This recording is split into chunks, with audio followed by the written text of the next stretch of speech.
जय हिंद एवरीवन, स्वागत है आपका वी नेशन ट्रिपल वन के एक नए एपिसोड में। और आज के इस वीडियो में हम बात करने वाले हैं पहले भारत की सबसे एम्बिशियस नेवल प्रोजेक्ट 77 के बारे में।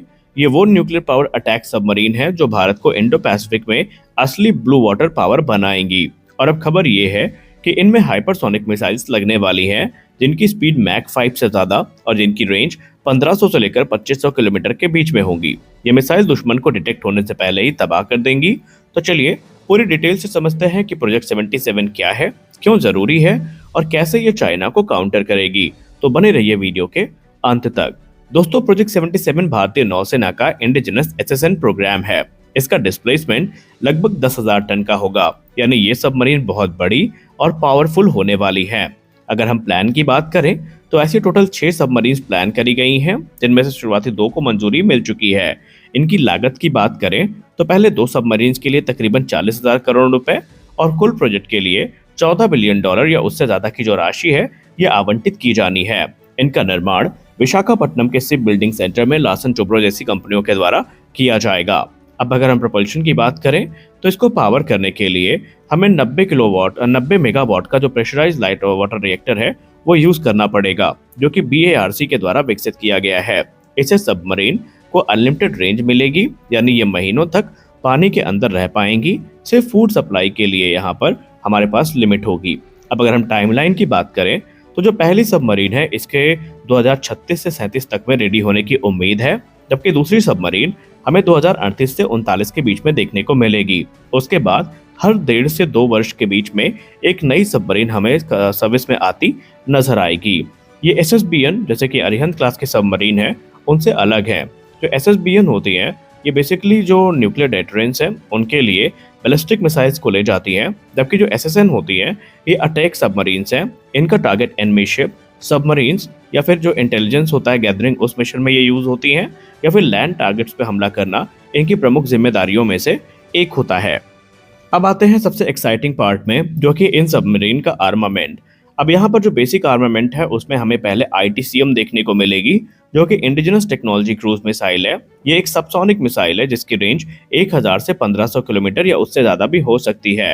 ये बेसिकली निर्भय का एक एडवांस वेरिएंट होने वाली है। इसके अलावा हमें ब्रह्मोस ER मिसाइल देखने को मिलेगी, जो कि सुपरसोनिक मिसाइल है और ये मैक 3 की स्पीड में ट्रैवल करने में सक्षम है। इसकी रेंज तकरीबन हमें 800 किलोमीटर तक देखने को मिल सकती है। ये एंटी शिप और लैंड अटैक दोनों रोल में यूज की जा सकती है। ये पाकिस्तान जैसे रीजनल एनिमी के लिए काफी है और आप सबने ब्रह्मोस की तबाही ऑपरेशन सिंदूर में देख रखी है। इंडियन वाटर्स से डीप में रहकर ये पाकिस्तान के टारगेट को हिट कर सकती है। लेकिन चाइना के खिलाफ क्या चाइना के खिलाफ ये पर्याप्त है? तो चाइना के लिए हम एक अलग रणनीति पर काम कर रहे हैं। चाइना का जो कोस्टल डिफेंस है वो बहुत स्ट्रांग है और वहां पर हमें लेयर्ड एयर डिफेंसेस देखने को मिलते हैं, मल्टीपल रेडार्स देखने को मिलते हैं, पावरफुल शिप और सबमरीन्स देखने को मिलती हैं। 800 किलोमीटर या 1500 किलोमीटर दूर से चाइना के मेनलैंड या पोर्ट पर या बेसिस को अटैक कर पाना बहुत ज़्यादा मुश्किल है, क्योंकि हमारी सबमरीन्स को भी और हमारे मिसाइल्स को भी जो काउंटर बैटरी है उसका सामना करना पड़ेगा और उनके एंटी सबमरीन जोन के करीब जाना पड़ेगा, जो कि बहुत रिस्की है। इसीलिए भारत का फोकस अब शिफ्ट हुआ है। भारत इस समय hypersonic submarine launch cruise missile पर काम कर रहा है, जिनकी स्पीड मैक 5 से ज़्यादा होगी और ये तकरीबन 1500 से लेकर 2500 किलोमीटर की रेंज को ऑफर करेंगी। कुछ रिपोर्ट तो इनकी रेंज को 2000 किलोमीटर से ज़्यादा बताते हैं और तकरीबन 3000 तक ले जाते हैं, लेकिन वो जब आएंगी तब देखा जाएगा। इनको DRDO और ब्रह्मोस एरोस्पेस की तरफ से विकसित किया जा रहा है। संभावित है कि ये ब्रह्मोस 2 या लॉन्ग रेंज एंटीशिप मिसाइल से इंस्पायर्ड होने वाली हैं। इनके फायदे क्या हैं? ये बेसिकली हाइपरसोनिक होने के चलते इनको डिटेक्ट कर पाना या इंटरसेप्ट कर पाना एक्सट्रीमली हार्ड है। इनकी हाई स्पीड और इनकी जो मनोवरबिलिटी है और लो एल्टीट्यूड फ्लाइट प्रोफाइल है ये इन्हें बहुत ज़्यादा घातक बनाती है। सबसे खास बात, इनकी अधिकतर रेंज सबमरीन को एक सेफ स्टैंड ऑफ डिस्टेंस से अटैक करने की कैपेबिलिटी देगी। और जैसे कि अगर हम बात करें तो ये जो मलक्का स्ट्रेट है उससे चाइनीज जो इनलैंड एसेट है उनको हिट कर सकती है। इससे सबमरीन की सर्वाइबिलिटी बढ़ेगी और डिफरेंस मजबूत होगा। ये मिसाइल प्रोजेक्ट 77 को डीप स्ट्राइक एसेट बनाएंगी, जो इंडो पैसिफिक में भारत की पावर प्रोजेक्शन को काफी ज्यादा बढ़ा देंगी। अब यहाँ पर एक सवाल ये आता है कि हम चाइना पर इतना ज्यादा फोकस क्यों कर रहे हैं?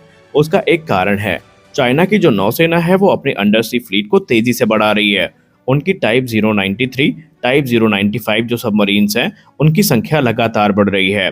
इंडियन ओशन में चाइनीज सबमरीन की एक्टिविटी बढ़ती जा रही है। मलक्का स्ट्रेट की बात करें तो यहाँ पर चाइना का जो ऑयल लाइफलाइन है आप इसको कह सकते हैं, क्योंकि उनका 80% जो ऑयल इंपोर्ट है वो यहीं से होता है। तो प्रोजेक्ट 77 एसएसएन भारत को साइलेंट तरीके से चाइनीज सप्लाई लाइंस को कट करने में मदद करेंगी, जो कैरियर स्ट्राइक ग्रुप है उनको न्यूट्रलाइज करने की पावर देंगी और मल्टी डोमेन ऑपरेशन में ये फोर्स मल्टीप्लायर की भूमिका निभाने वाली हैं। और यही कारण है कि भारतीय नौसेना भी इन सबमरीन्स का काफी समर्थन कर रही है। तो यहाँ पर आपने देखा कि प्रोजेक्ट 77 सिर्फ सबमरीन नहीं है, ये भारत के आत्मनिर्भर भारत की एक मिसाल है, जहाँ पर हमें nuclear propulsion, hypersonic weapon, 95% indigenous content देखने को मिलेगा और ये हमारी नौसेना को काफी पावरफुल सिचुएशन या स्थिति में लाकर खड़ा कर देंगी। और इंतजार है इन सबमरीन्स के सर्विस पे ज्वाइन करने का। हालांकि इसमें थोड़ा समय लगने वाला है, लेकिन हमने तैयारियां कर रखी हैं। अगली रिपोर्ट में हम बात करने वाले हैं फ्रांस को लेकर के कि कैसे फ्रांस की मीडिया में 114 राफेल डील की तारीफ तो की जा रही है जो भारत खरीद रहा है, लेकिन साथ ही साथ फ्रांस भारत के उस इंटरेस्ट को लेकर डरा हुआ है जहां पर भारत SU-57 की तरफ देख रहा है। आखिरकार इसका कारण क्या है? क्योंकि हाल ही में फ्रांस 24 मीडिया में या न्यूज चैनल में इस मुद्दे को एक अलग एंगल से उठाया गया कि सवाल ये नहीं उठता कि भारत कितने विमान खरीद रहा है, सवाल ये है कि भारत भविष्य की लड़ाई कैसे लड़ेगा। आइए जानते हैं पूरा मामला क्या है। देखिए, फ्रांस के डिफेंस एक्सपर्ट ये कहते तो नजर आए हैं कि भारत ने जो 114 राफेल खरीदा है इससे भारत की ताकत तो काफी बढ़ेगी, और इसके पीछे का कारण उन्होंने ये बताया कि ये जो राफेल फाइटर है ये तेजस मार्क 1A, तेजस मार्क 2 और भविष्य में एमका के साथ मिलकर एक साथ ऑपरेट कर पाएंगे। यहाँ पर हमें common data link, share targeting, seamless upgrade और इंडिजिनस सॉफ्टवेयर कंट्रोल की जो सुविधाएं हैं वो देखने को मिल जाएंगी। यानी राफेल सिर्फ एक विमान की भूमिका नहीं निभाएगा, बल्कि यहाँ पर इसका फायदा ये होगा कि तेजस किसी भी टारगेट को लॉक करेगा और राफेल बिना रडार को ऑन करे वहां पर मिसाइल दाग सकेगा। लेकिन उनको इस बात का डर है कि अगर भारत ने SU-57 खरीदा तो भारत को 2 अलग अलग इकोसिस्टम मेंटेन करके रखने पड़ सकते हैं। यहाँ पर उन्होंने इस चीज को लेकर तर्क ये दिया कि अगर ये एयरक्राफ्ट आया जो कि काफी प्रभावशाली है कागजों पर, तो ये भारत को stealth, super cruise, advance weaponry के ऑप्शंस तो दे देगा, लेकिन बड़ी दिक्कत ये है कि यहाँ पर रशियन एन्क्रिप्शन स्टैंडर्ड अलग होते हैं फ्रेंच स्टैंडर्ड से। यहाँ पर सोवियत इरा डेटा लिंक्स देखने को मिलेंगे और जो नेटो कंपैटिबल सिस्टम है उनसे इनका टकराव होगा। फ्रांस को इस बात का डर है कि अगर राफेल और SU-57 प्लेटफॉर्म एक साथ काम किए तो राफेल का जो सेंसिटिव रेडार डेटा है वो शेयर हो सकता है। इस पर उनको संदेह है। IP सुरक्षा का मुद्दा भी उनके लिए एक प्रमुख है और टेक्नोलॉजी लीक का जोखिम भी वहां पर हो सकता है। यानी भारत के अंदर 2 समांतर जो डिजिटल इकोसिस्टम है वो काम करेंगे और इसी चीज को लेकर फ्रांस डरा हुआ है।